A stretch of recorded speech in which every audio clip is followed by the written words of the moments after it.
تیسری خبر اس کے بعد ہے غیر ملکی پروڈکٹس کے بائیکاٹ کے حوالے سے۔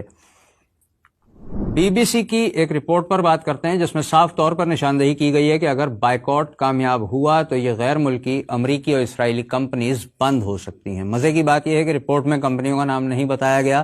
بی بی سی کی اس رپورٹ کے مطابق ایک کمپنی کے نمائندے نے یہ بھی واضح کیا ہے کہ عوام کے مسلسل بائیکاٹ کی وجہ سے ان کی فروخت میں 70% تک کمی آ گئی ہے۔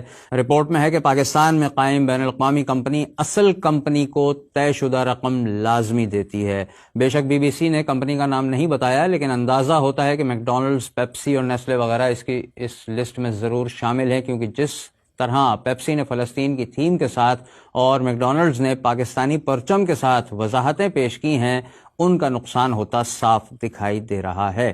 یہی نہیں، سوشل میڈیا پر اس مہم کو پذیرائی بھی بہت ملی ہے۔ یہ سادہ سا اصول ہے کہ سرمایہ دارانہ نظام میں کنزیومرزم کو جب بھی چوٹ پہنچائی جائے گی تو وہ چوٹ اس پورے نظام پر براہ راست اثر ڈالے گی۔ اس لیے بائیکاٹ جاری رہنا چاہیے اور پاکستانی مصنوعات کو اپنانا چاہیے۔